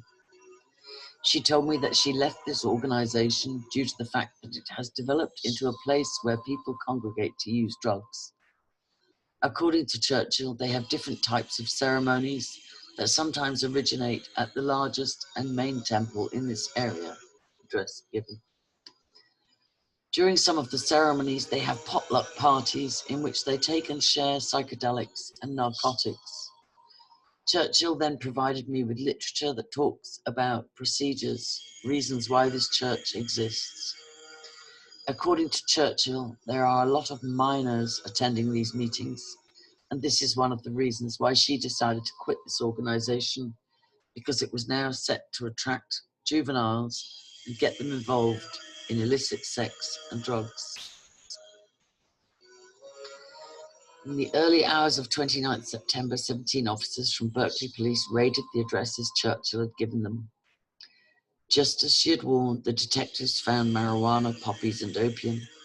They also found chemicals for making explosive devices. Some lodges within the OTO had apparently progressed from drugs, juvenile sex, and torture to concocting small bombs. Which is the real face of the Ordo Templi Orientis? That characterized by the public evidence of the Californian child abuse and Crowley's own endorsement of satanic sex and sacrifice, or the curious mathematical occultism of the official lodge publications? The answer is probably a combination of both. Such is the rivalry and organizational infighting surrounding the order that for each official lodge there is at least another one, unofficial OTO group. In the United Kingdom, there are 5 official bodies and several unrecognized branches, each claiming the title OTO. Some law enforcement officers in the United States have come to realize since 1969 that their intelligence effort needs to be directed at understanding the precise drive of each and every lodge. Sadly, that is a lesson British police have yet to learn. If the precise theology of some lodges is equivocal in its recognition of traditional Satanism, the second major international organization dedicated to devil worship has no such qualms. The First Church of Satan. This was formed in San Francisco on the 30th of April, the traditional pagan festival date of Walpurgisnacht, 1966, by a former circus artist, animal trainer, and police photographer. Anton Sandelavay was born in 1930 of Hungarian parents, and by his own account, decided that the Bible was, quote, wrong at the age of 12. In the early 1960s, he gave up the circus life to concentrate on working as a, quote, magician and hypnotist. Gradually, he developed an interest in ritual magic and simultaneously a contempt for what he saw as the timidity of traditional pagan or Wiccan groups. By 1965, he was regularly holding meetings, weekly meetings of like-minded Californians. Quote, I set up a magical circle in the Bay Area of San Francisco for people who were already students of the black arts. We had about 50 members within a hardcore group of about 25 or so, meetings once a week for seminars of practice. I had developed a synthesis that I was putting into practice, and I found that it worked. Basically, the principles of Satanism are contained in the first words of Faust's homunculus. I live, therefore I must act. We're here, and we damn well better make the best of it and not look beyond this life. There's a demon inside man, and it must be exorcised, not exorcised, channeled into ritualized hatred. LaVey claims it was this synthesis, an elaborate description of his rehash of Crowley's intellectual satanic religion and the burlesque of 19th century French ritual, that prompted him to form the First Church of Satan. Using the eccentric mathematics beloved of Satanists since Crowley, he, quote, discovered that time was divided into satanic ages. By complicated multiplication of the number 9, LaVey insisted this was the devil's true digit. He arrived at the conclusion that one satanic age lasted 1,459 years, and that they alternated between fire and ice. Quote, during an age of ice, man is taught to refrain from his pride and to retreat from himself. Then he will be good. During an age of fire, man is taught to indulge himself and to tear himself open and look inside. Then he will be good. During an ice age, God is above. During a fire age, God is beneath. The ice age from which we recently emerged began in the year 508 AD. That age ended in 1966, and the age of fire was born. By pure good luck, of course, Anton LaVey, accomplished student of the black arts and exponent of this brand of arithmetical Satanism, was on hand to usher in the new age via the formation of the First Church of Satan. That, at least, is the official version. In fact, the reality is more mundane. LaVey has always retained his circus showman's taste for spectacle. The origins of the First Church of Satan lie not in diabolic revelation and numerology, but in a topless stage show he devised for a San Francisco bar. Whatever the precise motivation of Anton Sander LaVey, both the occult and law enforcement community are divided between viewing him as a sexually extrovert showman and a genuine satanic threat. The First Church of Satan appears to have prospered and grown. Within the first 5 years of its foundation, LaVey claimed to have a membership of more than 10,000 men and women throughout the United States and branches in Australia, Britain, and a handful of other European countries. To set these new converts on the correct satanic path, LaVey published 2 books, the Satanic Bible in 1969 and the Satanic Rituals in 1972. The essence of both was to glorify strength, sneer at weakness, in particular that outburst of exemplary meekness, Christianity, and encourage individual or group hedonism. The theology, such as it was, lent heavily on Crowley's writings. Quote, the Satanist feels, why not really be honest? And if you're going to create a God in your own image, why not create that God as yourself? Every man is a God if he chooses to recognize himself as one. LaVey's Satanic Bible included a handy checklist of, quote, the 9 satanic statements on which his version of the old religion was founded. 1. Satan represents indulgence instead of abstinence. 2. Satan represents vital existence instead of spiritual pipe dreams. 3. Satan represents undefiled wisdom instead of hypocritical self-deceit. 4. Satan represents kindness to those who deserve it instead of love wasted on ingrates. 5. Satan represents vengeance instead of turning the other cheek. 6. Satan represents responsibility to those responsible instead of concern for psychic vampires. 7. Satan represents man just as another animal, sometimes better, more often worse, than those who walk on all fours, who because of his divine spiritual and intellectual development has become the most vicious animal of all. 8. Satan represents all of the so-called sins as they lead to physical, mental, or emotional gratification. 9. Satan has been the best friend the church has ever had, as he has kept it in business all these years.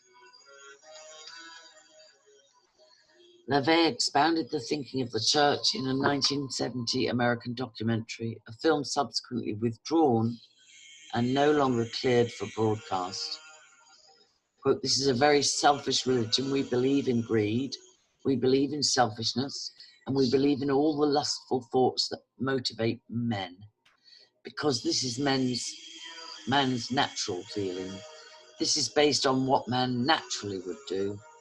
We feel a person should be free to indulge in all the so-called fetishes they desire, as long as they don't hurt anyone who doesn't deserve or want to be hurt. LaVey never denied hurting those who deserved, in his view, to be hurt. In fact, he cheerfully boasted of it. But he claimed that such harm was achieved through rituals or his brand of satanic magic. Quote, Satanism differs greatly from all self-righteous and supercilious religions who protest their members or use the power of magic only for altruistic purposes. Satanists look with disdain upon white witchcraft groups because they feel that altruism is sinning on the layaway plan. It's unnatural not to have the desire to gain things for yourself. Satanism advocates practicing a modified form of the Golden Rule. Our interpretation of this rule, do unto others as they do unto you. Because if you do unto others as they would have them do unto you, and they turn and treat you badly, it goes against human nature to continue to treat them with consideration. White witchcraft groups say that if you curse a person, it will return to you threefold. Come home to roost, or in some other way backfire on the sender. This is yet another indication of the guilt-ridden philosophy which is held by these neo-pagan groups. Anyone who pretends to be interested in magic or the occult for reasons other than gaining personal power is the worst kind of hypocrite. LaVey's interest in Satanism was just that. He wanted to experience the thrill of the biblical 7 deadly sins. Indeed, he once suggested that the sins were in reality virtues precisely because they led to physical or mental gratification. But there was also an element of hypocrisy in his version of satanic worship. Sure, he wanted to harm his enemies, even to the point of killing them. But the first Church of Satan had managed to obtain those coveted secular prizes of American life. Protection under the Constitution as a legitimate religion and a similarly based tax exemption. LaVey wasn't about to risk those by actually going and physically killing his victims, particularly when his claims to achieve murder by ritual brought in so many new disciples. Quote, we perform human sacrifice by proxy, you might say. The destruction of human beings who would create an antagonistic situation towards us in the form of curses and hexes, not in the form of actual blood rituals, because certainly the destruction of a human being physically is illegal. The case of the Hollywood starlet Jane Mansfield proved the point. Mansfield was a minor member of LaVey's congregation at the same time as being groomed by her studio as the natural successor to Marilyn Monroe. Mansfield's lawyer, Sam Brody, was distinctly antagonistic towards her involvement with the First Church of Satan, fearing it would damage his client in the studio's eyes. The fact that Brody was both lawyer and lover to the rising starlet merely complicated the problem. LaVey decided to resolve it. Quote, Jane and I were very close, but Sam Brody hated my group. He threatened to make trouble, all kinds of scandal for me. I told him I would see him dead within the year, and I went through a ritual satanic curse, conjuring up forces to destroy him. I told Jane that he was under a dark cloud and that it was foolish for her to be with him. I urged her to stay out of cars with him and not be alone with him. I made it clear to her that it would happen within a year. It turned out to be a spectacular car accident. On the night of the 29th of July 1967, Jane Mansfield and Sam Brody were driving through San Francisco when a truck crashed into their car. Mansfield was decapitated. LaVey promptly claimed responsibility, flaunting the, quote, success of his curse. Inevitably, there was no law enforcement enthusiasm for attempting a trial based on murder by satanic proxy.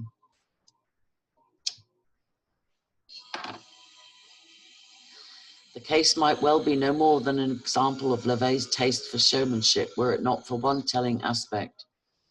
A man and his wife, both members of the First Church of Satan, were later to claim that on that night and at the time Mansfield died, the man collapsed suddenly on the floor of their apartment.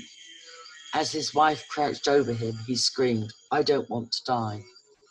Both said the voice was that of a woman, Jane Mansfield. The couple were quite sincere in their conviction that they had helped give voice to the last words of a dying starlet, and that this demonstrated the efficacy of LaVey's satanic rituals. It was a pattern to be repeated time and again. LaVey may have been a showman in the worst possible taste, but he had the ability to make his disciples believe in the unpleasant theories he spouted. 17 years later, after Jane Mansfield died in San Francisco, the teenage satanic dabbler Scott Waterhouse killed Giselle Coate in the state of Maine. Prosecution evidence at his trial referred to a book with which he had become obsessed, and which, according to Assistant Attorney General Michael Westcott, had influenced the killing. The book was the Satanic Bible by Anton Sander LaVey. According to John Coate, Giselle's father, the text was inflammatory. "The book made you feel," he said, "do what you want to do and the heck with everybody else. I believe that had a lot to do with the killing of my daughter." Assistant Attorney General Michael Westcott backed Coates' view. Although LaVey was careful to exclude deliberate instructions to kill or abuse, the overall message was one of untrammeled power and hedonism. The threat came not from what LaVey actually wrote, but the way in which his followers interpreted its broad message of total freedom. The Satanic Bible tries to make itself innocent, innocuous, but if you actually read it and believe it to the letter, it's a very dangerous manifesto.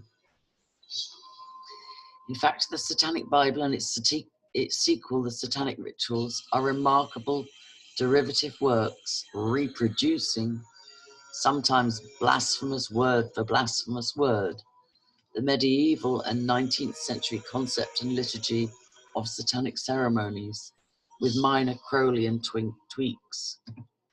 The Black Mass is there, though minus the Geeborg touches of obligatory child sacrifice, as are a selection of lesser rites, all conducted on the body of a naked woman on an altar. What is interesting is the extent to which the rituals contain elements central to almost all the noted disclosures by child victims. Brackets, curiously, LaVey includes a ceremonial baptism service for children. All other satanic orders claim that children are never permitted to join or take part in their rituals. First Church of Satan celebrants generally wore masks, performed in black or red walled rooms, inside a circle and or pentagram, and in front of an altar decorated with candles and silver chalices. But particularly striking is the obsession with, and indeed welcoming of, death. The 1970 documentary included film footage of a worshipper being placed inside a coffin and embracing death in the shape of an inert body previously placed there. The Satanic Rituals explained and expounded the theology of this rite as part of the transition to a higher plane of existence. Quote, "The ceremony of rebirth takes place in a large coffin. The coffins contained an unclad woman whose task is to awaken lust in the dead man who joins her. The usual devices of satanic ritual are all employed. Additional accoutrements include a cat of nine tails with which to scourge the celebrant, a cruet for the wine of bitterness, and a goblet." LaVey published that ritual in 1972. He might well have been describing the ceremony a small boy in Nottingham tried to explain to his foster mother 16 years later. Mark could not express himself as well as LaVey, but all the same elements are present in both documents. The tragedy was that no one in Nottingham knew enough to link the two. How seriously should we take Anton LaVey and his first Church of Satan? No law enforcement officer has ever seen any evidence to link directly with any criminal activity, although several members of his church have either admitted or been implicated in offences from homicide to drug abuse. Equally, LaVey's taste for the gaudy trappings of Tinseltown Satanism make it hard to view him as a genuinely dangerous cult figure. Calling himself the Black Pope, a reference to the colour of his magic rather than his skin, dressing all in black with a Roman collar beneath a goatee beard and shaved head, LaVey delighted in conforming to his opponent's stereotypes. To conduct rituals, he frequently sported a pantomime devil suit, complete with horns and tail. Watching him solemnly intone "Hail Satan," whilst dressed up like a reveller at a fancy dress party, hardly creates the impression of a serious threat. Yet at its peak, the first Church of Satan had more than 15,000 members throughout the world. Because it was constitutionally protected religion, police surveillance of its members was unlawful in the United States and never even considered elsewhere. Modern occult campaigners argue that any such law enforcement attention would be a sign of paranoia and religious hysteria. Nonetheless, the very tenets of LaVey's Satanism made his group a potential threat. The existence of a body of men and women dedicated to the notion that they can legitimately do whatever they want on the devil's authority may seem outlandish to most rational people, but cases like that of Scott Waterhouse show that what matters is what the Satanist believes, not what we make of his obsession. LaVey himself fell out of favour with a substantial proportion of his flock in 1975. Ever a leader to exploit the gullibility of his followers, he decided to revive Crowley's tradition of charging for initiation into the church's priesthood and other high offices. He had already attracted some criticism from the more committed members of his congregation by acting as paid advisor to the Hollywood satanic blockbuster Rosemary's Baby, and indeed enjoying a walk-on part as the devil. The decision to commercialize the church's higher echelons was the final straw.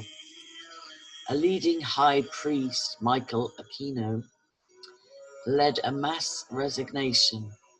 Quote, Anton's decision to sell the degrees confounded the nucleus of sincere Satanists, myself included, who saw it as a critical corruption of the very institution whose incorruptibility and condemnation of hypocrisy had made it so refreshing and exhilarating. In the acrimonious split, Aquino led away 5 other leading priests of the First Church of Satan. Together they formed a new satanic order, less flamboyant, more secretive, and on a distinctly higher intellectual plane. Would-be Satanists who rang its publicly listed San Francisco phone number were greeted with the following recorded message. This is the Temple of Set. As the only religious satanic institution in the United States to be fully recognized as a legitimate church by the United States government and to be consecrated by the Prince of Darkness in his name, the temple teaches initiates a responsible and ethical knowledge of the black arts. The temple is today the preeminent repository of the wisdom of the left-hand path in its many historic traditions. For further information, please write to our Executive Director. The left-hand path is the occult community's polite pseudonym for Satanism. Its use in Aquino's welcoming message pointed up the contrast between the new model Satanism of his Temple of Set and the loud vulgarity of LaVey's First Church of Satan. Nor did the differences end there. Rather than worshipping the familiar devil figure of Satan, Aquino's order harked back to one of its pre-Christian manifestations, the Egyptian deity Set.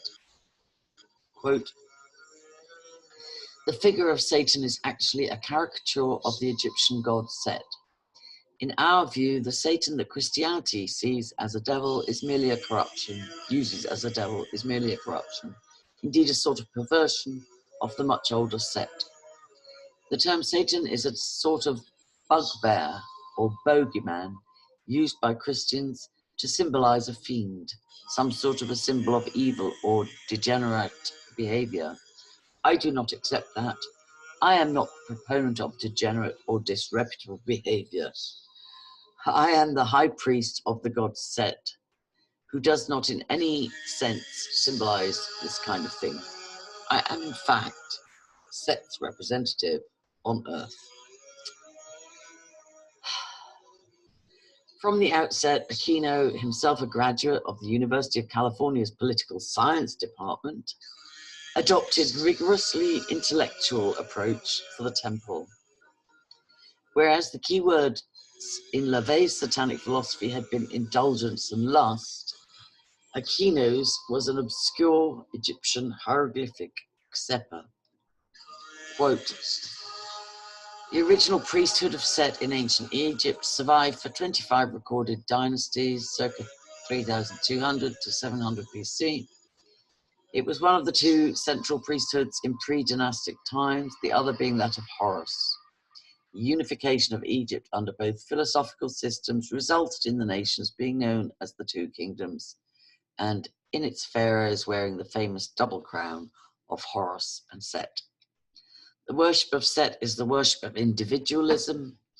In the Church of Satan, this was taken to mean indulgence in all legal desires of the body and ego. Many such desires are impulsive and destructive. The Church found itself in the awkward position of de facto endorsing many practices which were degrading rather than exalting, and which simply accelerated the tensions, resulting in the eventual crisis of 1975. The Temple of Set determined to preserve the principle of individualism, but to add to it the higher self aspirations of Aleister Crowley, pre-OTO philosophy of Thelema. Glorification of the ego is not enough. It is the complete psyche, the entire self or soul, which must be recognized, appreciated, and actualized. The process by which this exaltation of the psyche is sought is called by the name Xepa, pronounced Hefa. It is the Egyptian hieroglyphic term for to become or to come into being. Hefa. All of this somewhat arcane concept was the result of a ritual Aquino performed alone on the night of the 21st of June, 1975. He invoked Set and then sat down at his desk for a total of 4 hours to record on paper what the ancient Egyptian deity had dictated during the ceremony. Aquino called the ensuing volume the Book of Coming Forth by Night. He intended it to have precisely the same importance to the Temple of Set as Crowley's Book of the Law had to the OTO. It was to be the scriptures for his new Satanic movement. The key in this theology was Hefa, which Aquino defined as the transformation of the will from a human to a divine state of being by deliberate, conscious, individual force of mind. The Book of Coming Forth by Night, despite its archly Gothic title, showed intellectual Satanism moving away from LaVey's dependence on an external devil figure and reasserting the Crowleyan view of man as God, or more accurately, as Satan. It was a concept Aquino repeatedly refined and developed. Quote, "The paradox of conventional Satanism was that the devil was understood to be a force of nature, thus being derived from and ultimately dependent upon God in some way. He may make a lot of noise, but in the final analysis, he's part of the same all-inclusive machinery of the universal or God.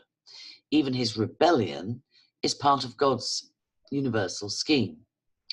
Satanists, accordingly, might be able to play a good game, but ultimately the deck is stacked against them. They cannot win."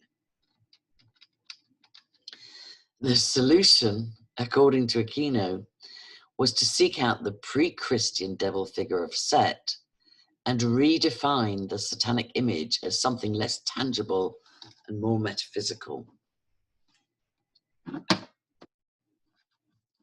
We know that there is evidence for the existence of an intelligent entity distinct from the objective universe and thus in incidental, if not deliberate, conflict with its laws.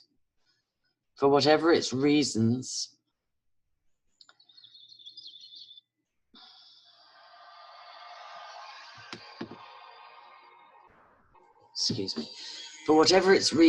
it has instilled in humanity the potential to enjoy the same external perspective as well as the intelligence to do so with deliberate creative purpose. Some humans sense this potential and thrill to it. We call them the elect. As Set is a metaphysical entity, apart from the objective universe, he may be described as a god, as conventional society employs the term. Reading Aquino's intellectually complex arguments, his books frequently seem more like the records of an undergraduate philosophy society than the scriptures of an avowedly satanic church. The paradox emerges. Why, given his adoption of Set as the true devil figure and his preference for academic posturing rather than conventional satanic worship, did his new order ally itself with the thoroughly tainted historical Satanism? Aquino had a ready answer. Quote, "One of the questions that always comes up is why don't you get away from the satanic label? Why don't you call yourself something else, just the Temple of Set or Ancient Egyptian? Why do you go to the mat for the terms Satan and Satanism?" Our answer is, you might say, that Satanism is our Old Testament. That's what we grew out of. We have a traditional regard for that term and for the imagery surrounding it. We think that mankind looked at the principles surrounding what the Temple of Set espouses today in an imperfect but good way for many centuries by using the imagery of the devil. Setians enjoy the sinister image, the colourful atmosphere of traditions of black magic. We like spookiness. This is closer to the truth of it. Aquino himself, despite his high-flown intellectualism, delights in conforming to the conventional Hollywood image of Satanism. He wears his hair combed to a point on his forehead, highlighting his curiously arched eyebrows, dresses entirely in black, and sports an ostentatious pendant bearing the familiar symbol of the inverted pentagram. In the past, though he appears now to be trying to play down this image, he has likened himself to the fictional satanic antichrist Damien Thorne in Hollywood's Omen series of films. In the early 1980s, he sent out signed publicity stills of himself next to similar-looking photographs of Thorne from the movies. The captions read, "Michael A. Aquino as Junior ROTC Army Cadet, Damien Thorne as a Junior ROTC Cadet. Michael A. Aquino at age 32, Damien Thorne at age 32. Not bad casting. And the final conflict, the last day of the film series, is dated from 1975. Many of the rituals of the Temple of Set are similarly forthright about worshipping or invoking Satan rather than the more esoteric Egyptian deity. The transcript of a ceremony conducted for the ordination of a new high priest in 1989 is typical. You who have taken the name of Satan as your own being, taste again the grail of the black flame. As its holy fire courses through your veins, affirm again your bond with the Prince of Darkness and his sacred temple. Aquino's real contribution was to show modern Satanists that they could have their intellectual cake and eat its blood-stained historical crumbs too. American Satanists took the message to heart, and the Temple of Set quickly attracted a strong following. Aquino does not release membership figures, saying only that tens of thousands of members have come and gone. But intelligence reports from law enforcement analysts showed that the caliber of his recruits was distinctly higher than that of LaVey's First Church of Satan. Aquino is a major in the US Army, holds top security clearance, and has served on the World Affairs Council and on NATO. At least 12 other people throughout the country are in Aquino's organization and are also members of Army intelligence. The report went on to report that Aquino was at one time employed in the Army's Psychological Warfare Department, having written a specialist paper on the subject, and that the Army had tried to discharge him when it discovered his involvement with Satanism, but lost the case when he pleaded the right to freedom of religion enshrined in the First Amendment to the US Constitution. Since then, he has been promoted to Lieutenant Colonel. Here's another editorial note from Craig. Nothing unusual about that, I suppose. Funny how that shit works, right? I agree, Craig. The organization of the Temple of Set was also markedly different from that of its indulgent predecessor, the First Church of Satan. From the outset, applicants were carefully checked out. Anyone who applies for admission is subjected to a screening process. First, that individual must explain in writing and in great detail why he or she wishes to affiliate with the temple. That is evaluated by a member of one of our priesthood or by our executive director, and if we have any questions at all concerning the motives expressed by that person, then we will deny admission. If a person is admitted to the Temple of Set, he or she is then in a 2-year probationary period, during which time he or she is expected to interact with one or more members of our priesthood, and during that time, the priesthood members in question will also report to the temple concerning that individual. Again, if any feature in the person's behavior or beliefs or attitudes, such as anything which might be criminal or degenerate, surfaces, then that person is immediately expelled. We do take as much care as we can. We are aware that just the name of Satan or Satanism may tend to attract people for whom that name is a symbol of irresponsibility or dangerous or destructive behavior. Because we are the guardians of that name, we take extreme caution concerning people who approach us and who wish to affiliate. Would-be members not put off by this curiously caring image of Aquino's satanic priesthood receive,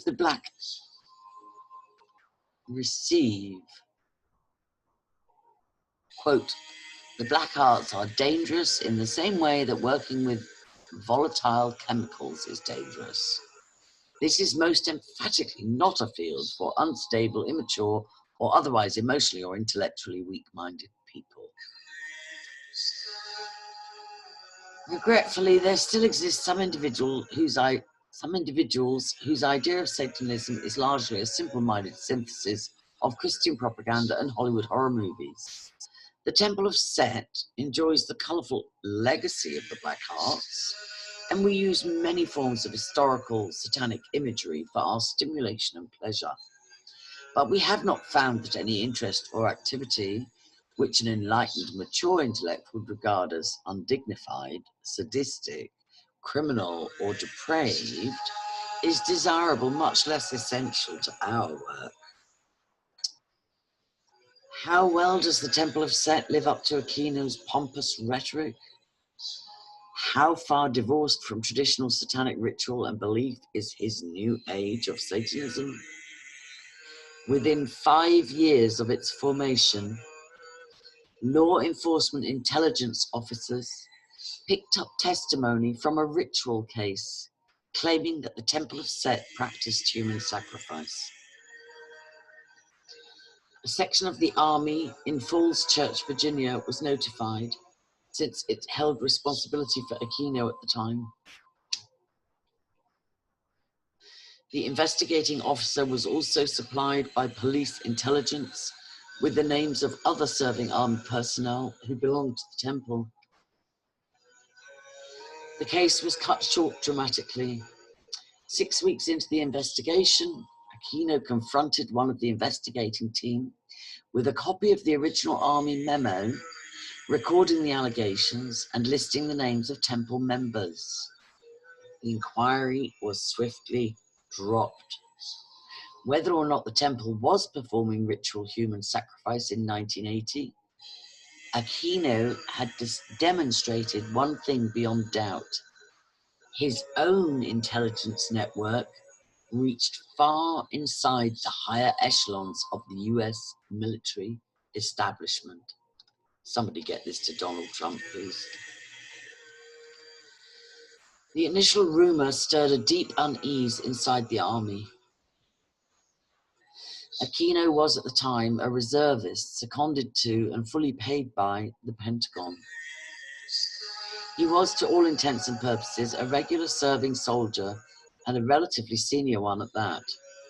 Yet he made no secret either of his Satanism or of his admission for certain aspects of fascism and the Nazi organizations of the Third Reich. Accounts from former senior members of the temple suggest that Aquino gradually steered its teaching towards German National Socialism from the early 1980s. This is not perhaps as inexplicable as it might first appear. Aquino, according to his associates, was politically of the authoritarian right and drawn towards the personalized power syndrome which reached its zenith in Adolf Hitler. Both Hitler and Heinrich Himmler were obsessed with a quasi-satanic pagan cult which developed in Germany parallel to the OTO. Hitler was already keenly interested in Teutonic myth and Oriental mysticism when in 1909 he contacted Dr. Jörg Lanz von Liebenfels. The impressively aristocratic-sounding von Liebenfels was in reality a former Cistercian monk born plain Adolf Lanz to respectable, if untitled, middle-class parents. In 1907, he had founded a new magical group, the Order of New Templars, at a ramshackle castle on the banks of the Danube. Lanz was a disciple of another German mystic, Guido von List, whose pagan worship centered around the Norse god of war, Woden. Von List attracted a sizable following, and throughout the 1870s celebrated traditional pagan rituals at the solstices and equinoxes.